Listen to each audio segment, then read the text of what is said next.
Hey, we are back, your favorite podcast in your ears. I'm Hibba, your host and resident hater. Every week I yap about something work related, and each season has a theme. And this season, we're hearing from guests who want to talk about their first time.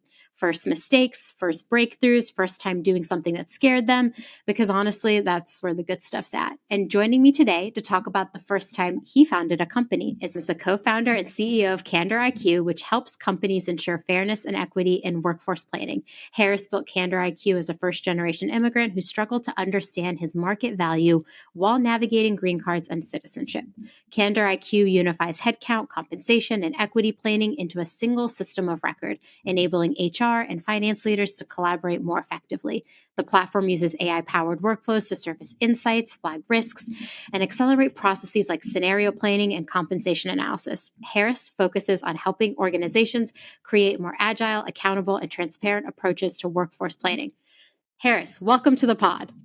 Thank you for having me. You are my favorite hater. I know we met in person a month ago, was it? Yeah. We resonated so strongly, and so I'm so excited that you've brought me on. I'm excited for this conversation. We had like a million invisible strings, and then of course, in typical behavior, I took like a minute to email you, but it was like on my ever growing to-do list. And I was like, I will not forget about this. We will have a podcast together, because I had such a fun time talking to you. I came to a Candor IQ dinner, and I got to meet some pretty cool people and talk about the challenges we're facing in HR. And it's kind of wild how many of us are still dealing with really big compensation issues to date. Totally. I know. Hopefully we'll unpack some of that today. Okay, before we get to the good stuff in the episode, every season I pick like a fun teaser question to ask everybody when the episode starts. And this season, the teaser question is, what's something you believed about work in your early career that you've completely unlearned? So many things, but right? Same. I will say that I was a workhorse where it was like clocking in the hours, would result to like Y outcome. And yes, like obviously the time you put in does matter, but like I'm far more strategic and thoughtful about it, partially because maybe I have kids, so I don't have the time, but it's been a good forcing function as I've grown my career, become an executive and now a founder. Yeah, that's such a good one. I have so many things I've unlearned. I could probably do a whole episode on what I was like in my 20s in my career and what I'm like now, because it's very different. But I can't wait to talk about you and how you started your company, because I'm trying to remember every podcast episode I've ever done, which feels like an impossible feat. But I don't think I've actually ever talked to a founder about the whole story of how they started a company. And your story is incredibly fascinating, because you had like a pretty great career, great title. You worked at some really impressive places. And then you decided, I think I need to start a company. Like, talk to me about how you decided to do that. Was the first moment that you were like, I can, toss aside these like great companies I've worked for and I want to do my own thing? Some people have midlife crisis and buy a sports car or buy a house in the Hamptons. I decided I wanted to quit and start a company. That was my midlife crisis. But to go back, I'm like, we're talking about 4 generations of immigrants, actually, like from my great grandfather. So I had an amazing career. I was chief product and technology officer at companies like Checker, at Blend. I was at Salesforce, Dropbox, and I learned a lot in each of those roles, but there was a professional reason and personal reason why I wanted to start the company. Maybe on the personal side first, having immigrated to the US 20 years ago, I have a passport, green card, everything is good and kosher. Just have to put that disclaimer out there in today's world. But I saw pay discrepancy in my first job in Dubai. Then I saw inability to negotiate pay effectively in my first job here until I had my green card. And I just have a personal chip on the shoulder that regardless of race, orientation, gender, any of those things, like pay should be fair and transparent, and meritocracy is important. And I know it should be aligned to business goals as well. So that was the personal side of it. The professional side was I managed 100 plus people in engineering and product in many of these companies. And engineers are the hardest people to satisfy. You can't say you have to give them real detail and explain, right? It's even harder than most other functions when it comes to explaining comp. And to be honest, I probably drove my HR and finance teams crazy, because every time I had to make an offer or an employee's asking for more money or a title or a promotion, I could not give them a one-line answer. Like they expected from me, like, here's like business KPIs. Here's the, like, obviously I didn't share budget with everyone, but here's like some of the rules and parameters from the business standpoint. Here's where you fit in this picture. Here's where you fit in with your peers. And so I had to stitch all of these things together because they were in like different systems and spreadsheets and Slack conversations. I had to do that multiple times. And when you get it wrong, it really hurts. It hurts the business, but it hurts the people even more, right? So I always felt as an operator leader that it was upon me to look around the corners. And of course, I know the people team thinks the same way as well. Like you want that line of sight to be able to be proactive and not reactive, and have to deal with this as fire drills. So that's kind of like why I decided I want to start this company. I think those are two really great reasons. You had a personal and a professional, which sometimes I meet founders and they're like, oh, I just saw this problem and I wanted to solve it. And I was like, okay, that's like nice. But like, have you experienced this problem? I'm always baffled by the amount of people who start companies in an area they have like no experience in. And then they become, it's like HR tech. I don't know. I have a whole gripe about this, but that's not for this episode. But when you, I mean, honestly, I have a midlife crisis someday and start a company. What did you, I know, right? You're gonna be the first person I call, like, help. I think it's happening. Yeah. What did you think founding a company would feel like versus what it actually felt like? Yeah, that's a good one. I mean, I came in knowing it was going to be hard and difficult for sure, and that it would be satisfying. And it was both of those feelings, I can feel it at the extreme. So like the great days are amazing. You feel like the sugar high of like closing a big customer or helping solve a problem and making a difference in someone's life. Or like, people leader says like I was able to retain two people because of, one of them told me this last week where because that tool, the AI was able to help them kind of identify some issues. And when they had a one-on-one conversation, there were those people who were actually actively starting to look, even though they liked their role and their jobs. Like that's amazing. Like that feels so good. Like feels better than I ever thought it would because we are, the mission of it is really impactful. But then the hard side too, some days you are like, oh, we didn't get this customer, or we made a mistake here, or something else happened, or we didn't get the candidate we wanted. And that feels, this emotional roller coaster is far bigger of a high and low swings than I ever thought it would be. Yeah, that I feel like the reason everyone's always like, wouldn't you start a company? And I'm like, I don't know. That feels like kind of scary. Like acquiring customer side of it, I think freaks me out. And so like I would be like, try to be like a vibes based founder. I'd be like, everybody, like let's have a good time. And then it would like, things would get serious. And I'd be like, we're not having a good time, everybody. It's not a good time. But I think I like could figure it one out. tangential thing is I think that's a great way to sell, especially in 2026, especially selling to HR, like Yeah. I've been a product leader seeing us sell to finance people, sales people, marketing people. It's different. When you're selling to HR, it is about the vibe. It's like, do I like this vendor? Do I like the people? Do I like the mission? Do I want to partner with them? And so I like that becomes a superpower. So I think whatever you decide if you, to do there. You heard it here first. I will have a midlife crisis soon and I will be starting a company. Have Harris will someone be who the can first get one. the stuff done for you and problem solve, and so have the right, like that was the other part calculus when I decided to start this company. It was the timing was the right co-founder, someone who I knew for 15 years professionally and personally, and we had like full trust in each other, and also an appreciation of each other's differences and experiences, and I think that was really key. I wouldn't have started if it wasn't for the right teammate partner. Yeah. Yeah. Co-founder duos are fascinating to me, or like trios, because it's always Yeah. like, what's the dynamic? Does it work? Does it not work? Like, and sometimes you start something with someone where like maybe it doesn't end up working in the end and it's like just a clash of personalities. So, I mean, I think it was a really smart time to do it with somebody you knew and trusted. What is the first thing that hit different? Because like you were an executive at some like really big companies and you're in Silicon Valley. So you got to understand what it was like to be an executive at some of these huge companies. But what was the first thing that hit different between being a founder versus being Yeah. an executive? Because those are like Oh two yeah. different hats. Yeah, I think one, it was I had to do everything myself initially, right? Like now we have a team of 20 people. I still have to do a lot of things myself, but then it was just the two of us, and like the buck stops with you. There's no one where you're like, you can pass it, like, hey, can you figure this out? No, you had to figure all of those things out. I think that was really, really different. I just had to be even more open-minded about learning and relearning. And I think the second part of it was really thinking from first principles. So like when you're starting a company, you're not maybe you are, but like you're not often trying to like just build a better mousetrap. You're trying to think about it fundamentally, like what didn't work in the market that you were trying to solve uniquely, and how's it different. So both from a product perspective, or a sales perspective, or a support perspective. And so, yes, you can learn from a lot of your past experiences, but some of those become bad habits. Like, as an executive, I'm like, I'm doing all of these things in a structured manner, and you kind of have to figure out what do you throw out the window and what do you keep. And so there's a lot of relearning and rewiring myself as a person and individual. And the third one is rewiring the psychology too, because I came from a product engineering background, and it's very logic driven. Failure, there's usually not failure in engineering a product, right? Like you do it, or you do it well, or you can be iterative.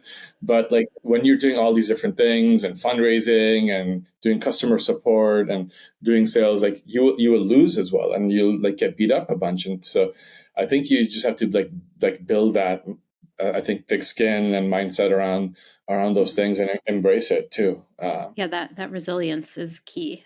People always Mhm. ask me like, how do you know if you have a resilient workforce? And I'm like, observe them after something fails.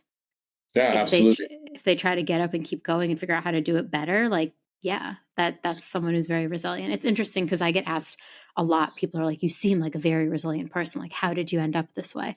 And I have to tell people like resiliency is built from like really hard, you experiencing really hard and Totally. really bad things. You don't just like wake up one day and you're like, I'm resilient. It's like, no, you had to overcome something. So I definitely think that like being resilient as a founder is incredibly important because like you're not always going to be successful. And also you're going to carry responsibility that nobody understands in a way that like very different. And Heba, like here's a silly thing that we did. We were trying to be proactive, so we wrote like what our cultural values should be when we like the first week we started the company. But actually, 3 months in, we were like, no, we need to rewrite this because we've also learned like what are the right what are our actual values? What do we need for the people to be successful and the company to be successful? So we had to rewrite our cultural values like 3 to 6 months in, to be honest, after we did the job for a while. So like, as an example of good learning, but it was absolutely important in hiring the right people because we generally don't hire from Salesforce, even though we have a massive network, because they don't maybe fit the mold of what you need to be able to do and how you need to think. So yeah, like there was a lot of like a feedback loop there that helped us just get better. That's so interesting. So I've worked with two sets of first time founders, two sets of like second or like multiple time founders. What do you think is the hardest part about being a first time founder that maybe nobody warned you about? I mean, just getting started is probably pretty very hard. Most founders get stuck at founding. They don't start, right? Like I Step need one, step one is start. just doing it, pulling the band-aid. That's where majority of the people fail. I think then the second biggest bucket becomes finding the right partner. That's when we went through Y Combinator 2 years ago, 2.5 years ago. That was the number one reason for failure. It wasn't the inability to raise money, for example. Uh, Actually, by far it was founder dynamics, and so just getting that right is really key. I think if you solve those first two, you're probably the top quartile of companies already. Then the other things click in. You have the right product, the right mission, the right solution, the right teammates. But that's much smaller. Like that's where most people fail. Oh, I really like that lesson. I never thought about it that way. I thought people were really good at picking their partners. And now, as I'm thinking through it, there people really aren't, right? Because like sometimes you have to be self-aware enough to go find somebody who can complement your flaws, for lack of a better, or like your weakness. Like you want, I assume, in your founding partner to be somebody who balances it and complements it. 100%. We talk about like the diversity of in your company, but imagine like diversity is even more important with like your co-founder, because that's like half your company. And so you have to think about it like their background, their experiences, their worldviews. It's even more important. And then it's super important for the first five people you hire, because that really kind of casts what your company is. I'm talking about culture as well. You can write it, but then you have to hire for it and you have to enforce it. And if you get the wrong mix of people, then they hire people like that reinforce that like those patterns. And so it's super important for sure. It's so interesting because something other than hiring, which I've seen a lot of first time founders butcher and mess up or not think about well, the other biggest mistake I see founders make is mistakes with compensation. Like I have gotten in before and I've had to fix the early mistakes. What do you think is the first mistake founders make with comp that can cost them a lot later on? Yeah, that's a good one. So, like, one, I mean, at least at early stage, right? If you're thinking first mistakes that founders make is they're not thinking about all the levers correctly, right? So it's easy to say just cash, but if you're doing this as a founder recruiting for the first time, one, you probably can't pay like market or above market anyway. You want to think about other things like the long-term incentives, like equity. You want to maybe have like bonuses and like success based. So if the company hits X, like X goals, then tied to that. Really try like looking at all the levers of comp and sometimes benefits as well, like total reward, because people are motivated not just by money, but like maybe the flexibility and stuff like that. Like we hire a lot of remote because we give people the flexibility instead of it just being in, even though I live in the Silicon Valley Bay Area, I don't want to hire everyone here. Actually, I want to hire people across the US and hopefully across the globe as well. And so like thinking about that and then tying it to business KPIs, founders get that wrong in the beginning, but also even at Series B, C, D, like growth stage as well. It's employees don't understand what the KPIs are, how they're getting paid, what the incentives are. And if you're hiring smart, motivated people, they want that transparency. They want to know if the company's doing well or the company's not doing well and how they can help. And so people get that wrong at every stage. Yeah, I have had to unwind some really thorny compensation situations when I come in later because they don't not a lot of people start a company with an HR person or with somebody who Yeah, understands compensation as well as you and I do. And so you yeah, end up being hired like employee 50, employee 70 and suddenly you're looking at totally. a mess of issues that it are just somewhat impossible to fix or will cause a lot of pain to fix immediately. So I think those are some really good points. It's always interesting watching the cash and equity trade-off too of like early employees. Like if you give them Yeah. the option to go with more equity over more cash, like solving that later on is like such a compounding problem that it feels impossible at times to actually fix. And how about to your point around like just like maybe founder brings in an HR leader or at least like a mid-level HR person, past 50 employees, maybe between 50 to 100, but then the die has already been cast. You've hired all of these people. There's no structure. It's all over the place. There's no range. So one, now that you're hiring more people, you're getting that wrong. But also now these employees that you've hired, maybe they're a year or two in, and then now they're asking about like, what does my career growth look like? What does my progress look like? Why am I getting paid X when my peer is getting paid Y? And then the founder's not able to explain that thing, and it's a big reset. It's always painful because now you have to like rebuild the structure and justify it, and ultimately you end up certainly losing some people because it was like the company missed the mark on some of those things, and it's really painful. So like that's foundational to hiring, retention, career. So having like the job ladder in there early is like, yeah, it's one of the core inputs, and founders don't do that early, don't think through it early enough, and don't flesh it out. Yeah. But it's okay because AI will just take over HR's job, right? I'm kidding. I'm kidding. I'm kidding. If you listen to this podcast several seasons in a row, I make that joke. I think it'd be impossible to take over our jobs, but I'm intrigued to see how it can help us do our jobs. I could geek out with you about comp forever. In fact, we kind of did at dinner. What made you want to go deep on this problem, like comp specifically? I know you said personal and professional at the start of the episode, but like Yeah. what keeps you going solving this problem? Yeah, I mean, like, so, like people's pay is 80% of operating expense at every company is humans, right? And we have like cloud costs and software costs, and there's whole categories of companies that like are optimizing your 5% of your budget, like for cloud spend, software spend, something else, procurement. But for the 80%, you only have like payroll systems and you have FP&A systems. There's no strategic way to manage it. So like, and every company hires people. It's in every industry. There's a lot of complexity with like hourly workers and contract workers. It's not just like the complexity of the workforce has really multiplied. Like people are hiring globally, so it's the biggest problem in the world, and it's getting more complicated. and the at least the tools and systems now are not meeting, like, built to meet that, right? They're just more systems of execution or transaction, systems of record, not the systems to make decisions. There's no way for HR and finance to collaborate together. This is a multi-player decision every single time, and you see these silos. And so, like, to me, it was clear this is the biggest market in the world. Like, it's people. Like, what's bigger than labor costs? And no one's thinking about this in a strategic way. And so there's so much we can do. Like, we started with compensation management because it's a core input to everything. But then now we do headcount planning. We want to do sales commission management. We want to help you manage, like, even your agent spends, and do capacity planning. So how many recruiters you need, how many CSMs you need. And each of those has historically been separate industries, categories with different companies, but that's not how businesses make those decisions. So I think it's an unsolved problem. There's a lot of point solutions out there, and so that's what gets me excited. This is like a big, hard problem. Yeah.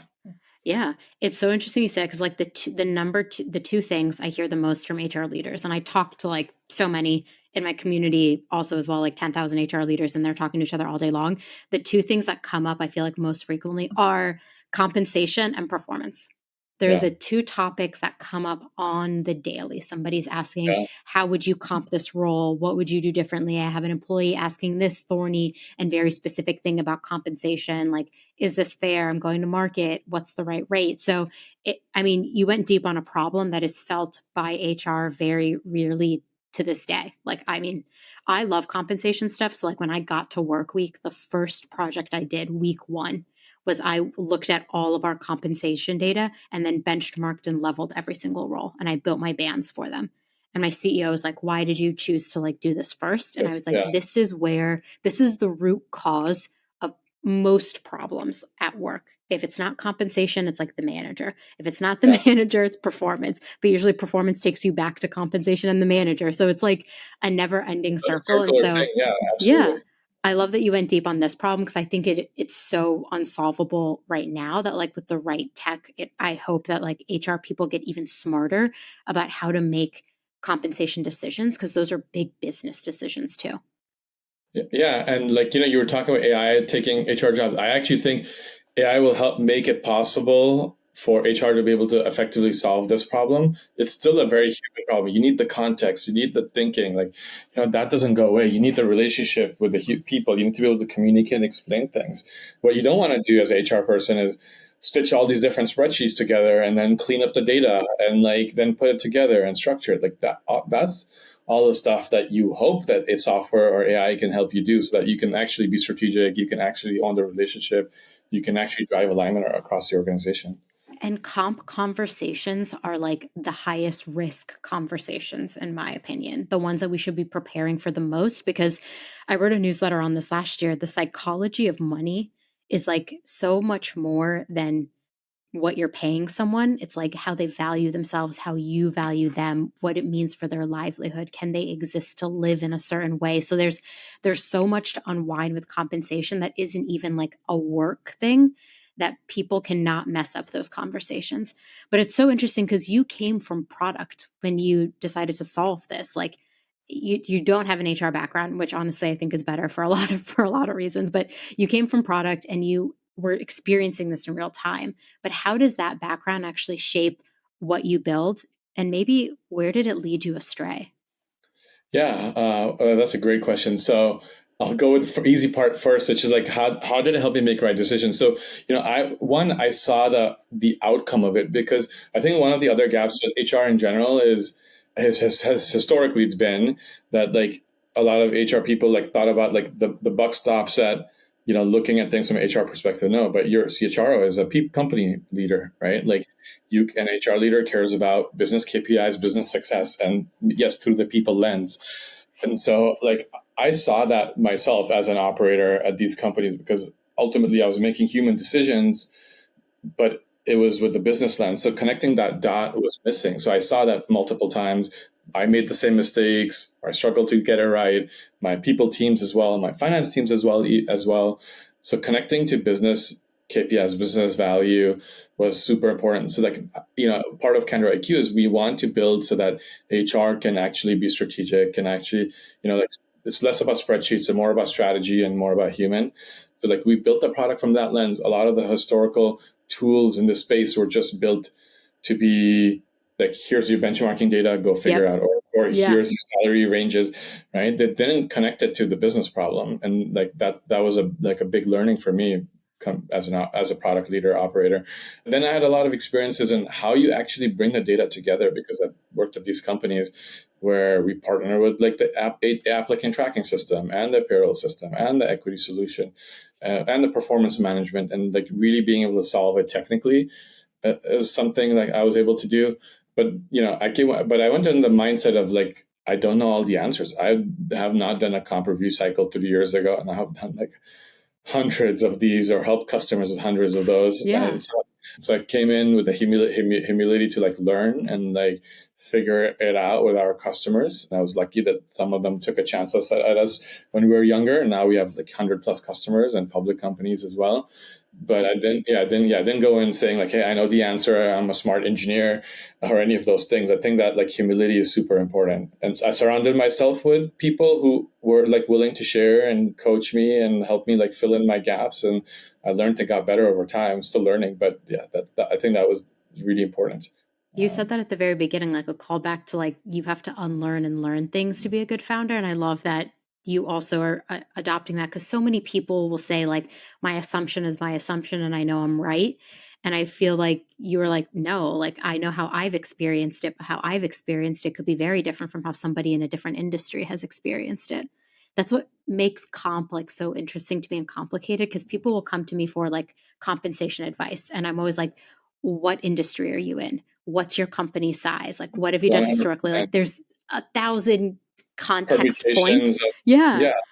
Before I could give you my advice. So I love that you like stepped outside of what you experienced, like learn from others, because that probably helped you so much, and you learned, like you said, so much. 100%. And I think that what you just mentioned kind of answers maybe the second part of your question, was like, what did we not get right, or what are we like getting right? Is just like the aha was the permutations, the complexity of what people want to do was even greater than I had originally anticipated. And people don't want to compromise on how to do comp and performance, right? Like you're not gonna say, it's not like Slack or Dropbox where like, this is how a folder works and this is how a channel works, you just use it, right? Like, no, companies are like, this is how we want to do it. So like that was a big aha, but also like, a big opportunity. Like we've built the platform to be really, really, really flexible, kind of like Salesforce in some ways. But then the thing that we're working on continuously is, how do you also make it easy at the same time? Because like we have 50-person company customers and we have 5,000-person company customers. Yeah. We want there to be a way for you to like scale your complexity as you grow. But I think that's part of the opportunity, is like a lot of people get it wrong. And so that's an area of constant investment and rethinking.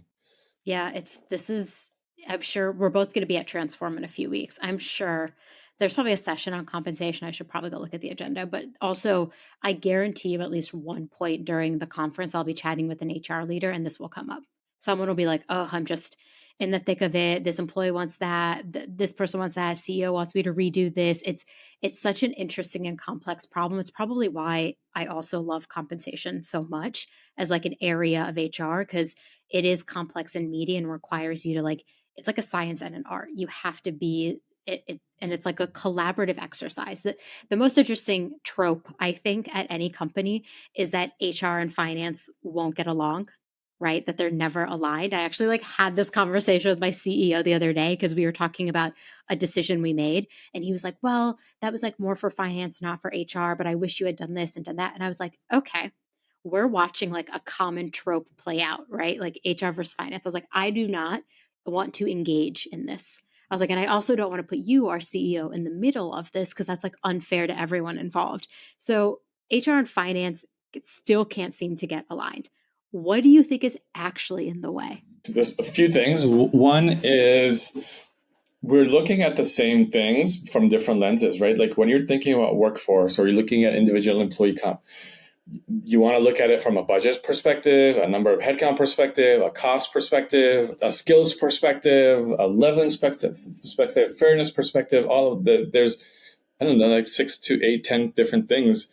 And I guess like everyone's has different motivations, lens, or incentives around it. Like finance might look at, like, I'm oversimplifying, of course, dollars and headcount numbers. But the job of the CFO is to be a business leader, just in the same way the job of the CHRO is to be a business leader. So so like I think one is mindset. Like there's been separate historical trainings and like how different departments were set and the lines were very kind of created hard and fast. But that's not that CEOs don't expect that, don't want that. The board don't want that anymore, right? Like in '70s, sure, HR was a tactical function and finance was a tactical function. It was accounting. Both of these roles have become to like have evolved to be strategic, really, really strategic. And so I think that's one. Then like the data is in different places, like a finance and accounting tool is all there, but they don't have org chart information, they don't have skills information, they don't have span of control information, and the HR tools don't have the reverse amount of information. So I don't think the tools are helping. So that's why everything has to happen in spreadsheets. There's a lot of bad like data as well. How do you connect like payroll information with like financial models and things like that? You kind of wanted to bring it together. And so that everyone, like both the finance organization and the people organization, are looking at the same thing, like level playing field. And then people will often come to the same conclusions. It's not that the finance person doesn't care about people and just cares about numbers, but they don't have any visibility into it in the same way that HR doesn't have maybe visibility into all the cost implications as well. So empowering the people and cross-sharing that information will get you like much, much closer, I think, across these different functions. It's so interesting when finance and HR work well together. It can be like actual magic. So I've been like really lucky. My current CFO and the last CFO I worked with, I had a really good relationship with them. And I went to them instantly, was like, listen, I'm not playing HR versus finance. We want the same thing in the end. If we have a common way of getting there and a common way of understanding one another, then that will do us better than us being at each other's throats. Because it is never fun when you are played against each other. And if you think about it, like our incentives are a little misaligned. So like my goal is to like keep the employees happy, grow the employees, right? All of that is associated with money potentially. And then you have the CFO who might have like an opposite initiative, which is like stop spending money. So like how do you reconcile that maybe our incentives are actually opposite is such an interesting thing, because then you dig down into it and you're like, well, if the business is successful, then our incentives actually become more aligned, right?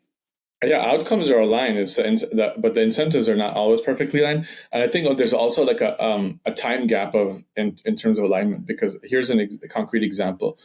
The CFO is also responsible if you have very high turnover and then you have to hire and it's impacting the business, not just the HR team.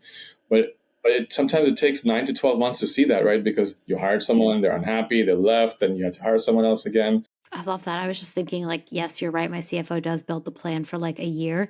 And then I tell her when to adjust dates, and then she adjusts the dates. And then she's like, it is a very interesting relationship, I think, with HR and finance. And especially when you bring up compensation, it's like everyone has their own way of wanting to do things. So it's very cool.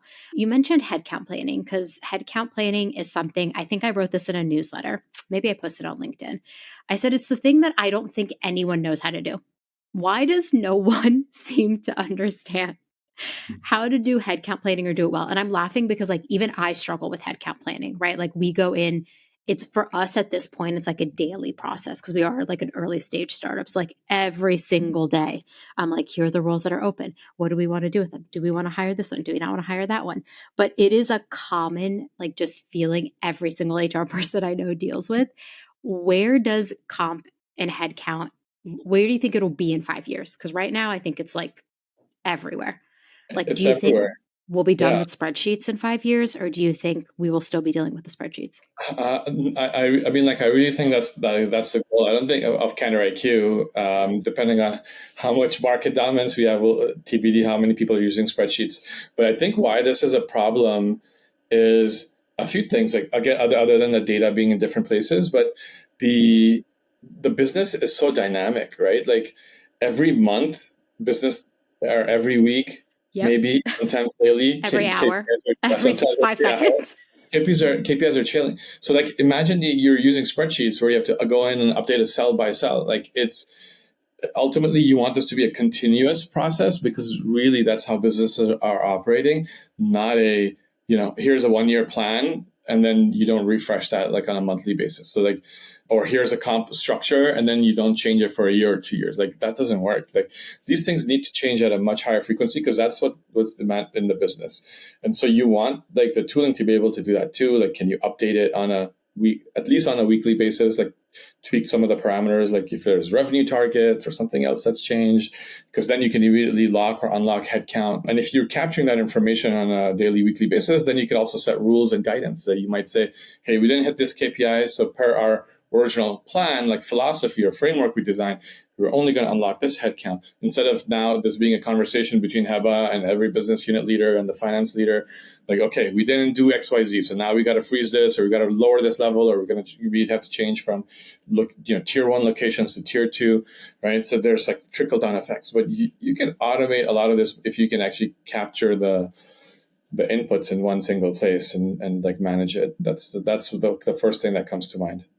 Yeah, capturing inputs. I was just, as you were talking, I was like, I don't know if I could ever do all of this, but I need to because it is like a weekly conversation at times for us. And it's very hard because then I have to be like, oh, what if we change this? What if we change that? When we were at dinner, you were telling me about how you were working with a CFO and they had like learned that because they had hired these roles too early, they had unintendedly cost the business another $500,000. Yep, that happened with one of our clients. The CFO put together a plan, but then in execution, hired too early, hired at one level too high at the wrong location, and they overspent just a delta. It wasn't the salaries, just a delta on how much they got wrong was $500,000. So between plan and actuals and execution, and this company is pretty structured, right? So yeah, we've seen that time and time again with our customers. So like with Candor IQ, like since they brought us on, like now we're the operating system where finance and HR lives. They'll push all the data into the payroll at the end or the accounting tool, but they're managing. Here's the plan, and if the plan changes, the finance team will change it. It'll trickle down to every recruiter will get notified if one of their headcount, was changed or locked immediately, right? The business unit leader or manager who's hiring will find out as well. Or if you are doing a spot bonus and there's a change there to like are we moving comp to more like instead of merit based to like promotion based because we want to drive that behavior. Like it's trickling down. And because the tool's multiplayer, not just HR and finance, but the managers, the execs as well, it's trickling down because ultimately, like I think that's the other problem is who's responsible for communicating and educating and training and all of these things. That's a massive amount of work too. So that is where things like software can help if done right. So like change management is necessary though. The trickle down is my least favorite part because it's like, I think people sometimes forget when they're making like decisions that, everyone has to be informed of the decision. and there's like a lot of change management that goes. And like I said earlier, like compensation is like I think most sensitive conversation you can have at the workplace outside of things like harassment and inappropriate things occurring. Like I do think compensation is one of those ones that high risk, high reward. If you butcher it, you could lose the trust of somebody. And if you do it right, you could gain, leaps and bounds when it comes to like retention and keeping that employee happy. And so I think it's so interesting that, that trickle down gets done because I just think about if I moved my headcount out 2 weeks or 3 weeks, like I would have to then go manually inform every single person, including like my recruiters to my hiring managers. And then my hiring managers have questions about why. And then I have to explain to them why. And then I have to tell this person and their department lead needs to know. And it's like an ongoing game of telephone that I don't want to play ever again. Yeah, exactly. And then if you change the level or the Oh my location or God. the requirements for the role, right? Like that's also even more complicated because now you have to not just numerical information, but now you have to explain why you made the change and like how it ties back to business. Because otherwise, the recruiters may be frustrated because they were looking for a certain profile. The hiring manager might also be frustrated because something got changed in terms of expectations. So yeah. There was this funny tweet I read recently that I feel like you would appreciate that somebody was like 95% of work is just like regulating your emotions. Because I was just thinking like every single touch point of that process of like telling somebody we changed the level or we changed their comp or we changed this is like the emotional reaction was the first thing I was like, oh my God, I'm going to have to manage that versus the actual thing I have to do. It's like, no, it's their reaction. So if HR gets this right, like data, alignment, transparency, what do you think actually changes for the average employee? Like, so let's see. Let's talk about what changes for the employee and the organization. So for employees, employees want very personalized compensation total rewards, right? Like especially Gen Z, they don't want like what you and I accept is okay is not okay. Like they want transparency. They're like, hey, we want to work remotely in Bali 2 weeks. We want these kind of benefits. Their relationship with work is very different, Yeah, first of all, right? And so in a good way. people want it to be hyper personalized, sort of like Netflix, like the algorithm, Yeah. like Yep. my wife and I have very different recommendations from Netflix in terms of what our viewing preferences, but employees kind of want that. That's what they're demanding, and like the HR team's not been able to do that because of all the things we talked about. So this, I think, it creates the opportunity to finally provide hyper personalized compensation, benefits, total rewards, provide hyper personalized career ladders and experiences. Some people want to, like rise quickly. They want to do XYZ kind of problems, and other people don't. And at least in lots of organizations, maybe not in the small startups necessarily, but like you want to have that mix of people with different life goals and expectations. So it'll help you match that better with employees. So that's one thing that's going to change more. I think managers want more transparency. They want Mm. more tools. They want to be able to kind of like be good managers. Most managers are not terrible managers. Some are, but like I think part of it is they just don't have the tools. They're not equipped. They need to become and like really make managers more effective. And then number three, I think it frees up the HR time from spreadsheets, so you can do more strategy work with your finance team, work with your managers, be more personalized, have more human relationships with your organization. So yeah, those are all the things I think can change. I love that. The manager piece is so real. I wrote about today, like how the manager level is basically getting like decimated and how Yeah, they'll potentially in the future, there'll be like a manager to like 10, 15, 20 people. And then yeah. just imagine like my biggest pet peeve or like my gears that something that really grinds my gears is when managers are like, here's your pay decision. Don't ask me any questions, ask HR. Yeah, I'm like, yeah. excuse me? Like, did you not, that we are active partners in this decision? And somehow I'm the one explaining to the employee, not you. That makes no sense. So I do think, like, when you can get compensation right, when you can get the data in a place, when there's alignment across everyone from like executive to managers to employees, I just think everything gets better. Like I was saying, when I think of problems at work, it's usually either like a compensation problem or a manager problem. Usually is what it ends up being across the board. Sometimes it's like like an employee problem. Rarely, I actually think the other two play a bigger force than the employee problem. And so I think, like, why don't we solve those problems so that we can stop having to do like the little things all the time and get to focus on the really big things about how our head count plan, when we want to hire these people, how it's all happening, what the cost of the company is, all that good stuff that I don't think we get enough brain share, honestly, or time to think about. Totally. Yeah. Can we spend more time on learning development, like creating hyper personal experiences, like not the tactical stuff for sure.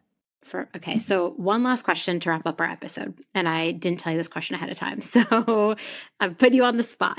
Let's do What it. advice do you have for somebody who wants to start a company? They want to be a first-time founder. What advice do you have for them? I think like we touched on some of it before, but if you are doing it solo, that's fine. At least in the world of software or many businesses, you need a partner. So having the right partner is really, really key. And then you really need to be passionate about the problem you're solving because there's good days, but there's bad days, hard days.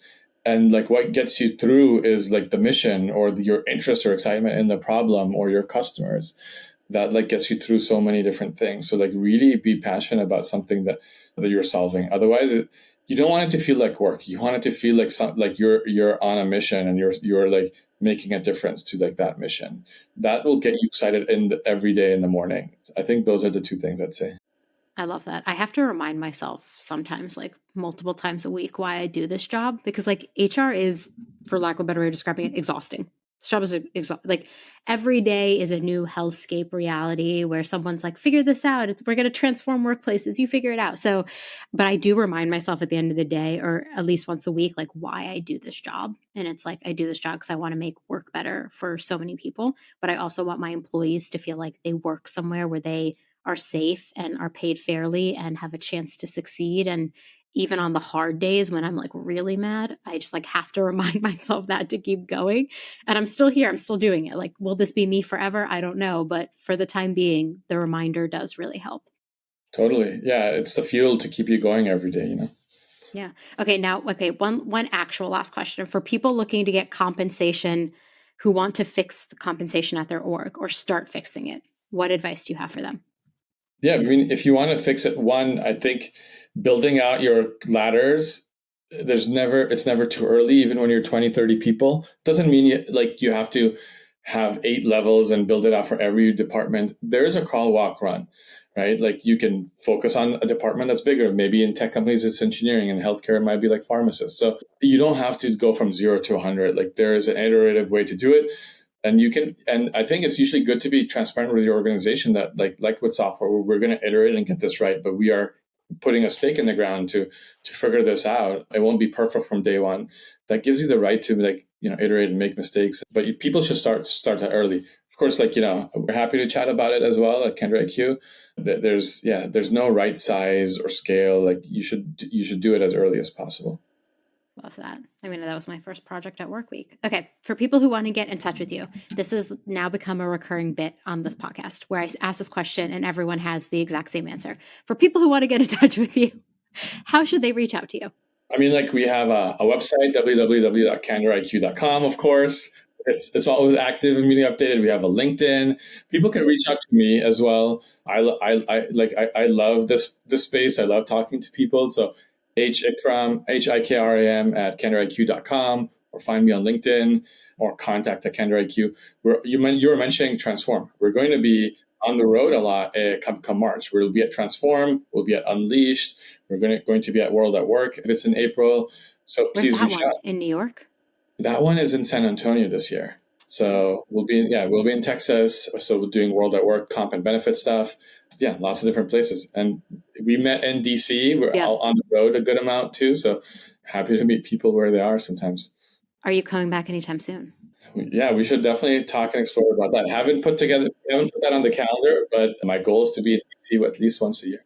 It's about to be like the hell season where it's like so hot and it turns into a swamp and then you like don't want to leave because everything is like wet and gross outside. So the sooner you get here, the better. Because anytime after May, I'm like, I'm good until October. Catch me outside again. Good to know. That's a pro tip. Okay. But it gets so swampy. And then the tourists all come out for the cherry blossoms, which in all the years I lived in DC, I think I saw once. And I was like, never again. I can look up what a cherry blossom looks like on the internet. It's like too much to see it in person. Big thank you for spending an hour with me today, talking about your founder journey and all the great compensation stuff and giving me the opportunity to geek out with you on all things compensation because I love this topic so much. You definitely should come back to the pod. I think I say this at the end of every episode, but I feel like we would have a good time talking about a bunch of things. Yeah, this was a lot of fun. So first, thank you for having me and asking me all the hard questions. I honestly enjoyed it. If we can be helpful to anyone, people who want to found a company or thinking of a comp and headcount, I'm really genuinely I love this space. So happy to talk to people. Same. Thank you.